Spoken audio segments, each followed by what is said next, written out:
हाँ जी। नमस्कार जी, मैं डॉक्टर जयगोपाल गोयल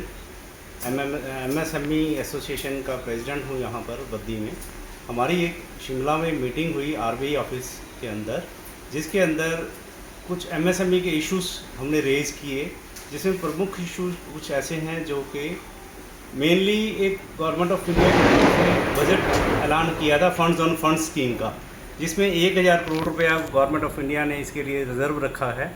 एमएसएमई की सहूलत के लिए। हमने उसको जानने के लिए उनको मेंशन किया कि इसकी हाउ टू अवेल दैट, उनको अवेल कैसे करना चाहिए यूनिट्स को, उसके बारे में बताया जाए। जिसके लिए उन्होंने कहा कि यस, हम आपको स्टैंडर्ड ऑफ प्रोसीजर इसका बताया जाएगा। उसके बिना हम लोगों ने जो चेक्स इश्यूज करती हैं कुछ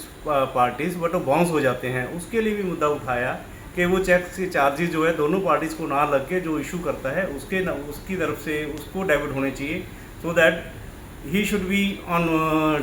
as he is a defaulter of that, then he should pay for that. इसके बिना जो डिलेड पेमेंट के लिए कोई फैसिलिटेशन काउंसिल की तरफ से अवार्ड इशू होते हैं, आर्बिट्रेशन डिग्री अवार्ड होते हैं, तो उसके लिए भी मुद्दा उठाया गया कि जब बैंकों को सबमिट करते हैं तो बैंकों को उनको पॉजिटिव व्यू लेके उसको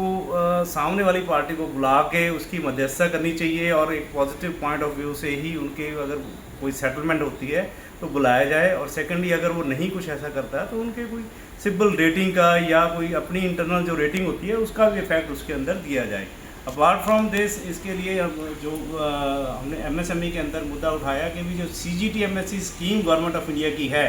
इसके अंदर ऑलरेडी जो आरबीआई के पास सारा डाटा आता है वो अमाउंट्स में आता है, फिगर्स में आता है कि इतना अमाउंट हमने सैंक्शन किया है। तो हमने गुजारिश की है उनको कि हमें ये बताया जाए कौन कौन से यूनिट जो हैं एप्लीकेशन, कितनी एप्लीकेशन आरबीआई के पास आती हैं या बैंकों के पास आती हैं, उसमें से कितनी रिजेक्ट होती हैं, कितनी एक्सेप्ट होती हैं, सो दैट हमारे यूनिट्स जो अवेल करना चाहते हैं उनको पता लगे कि कितनी एक्सेप्ट हो रही हैं और कितनी रिजेक्ट हो रही हैं, और they can avail this type of. तो सच इश्यूज़ हमने उनके ऊपर रेज़ किए। उन्होंने बहुत ही अच्छे तरीके से सारे हमारे सवाल सुने, उनको पॉजिटिवली उन्होंने कहा कि we will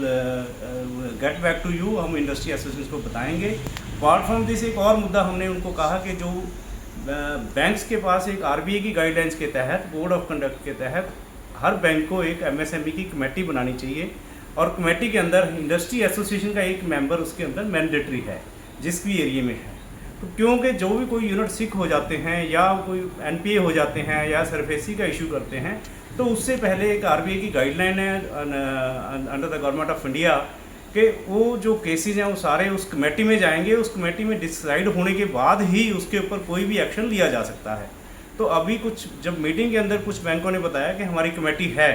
but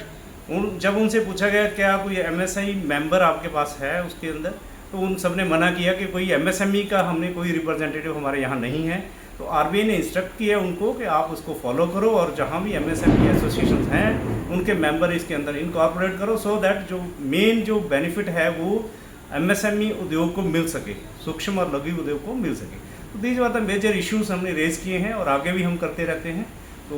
thank you very much.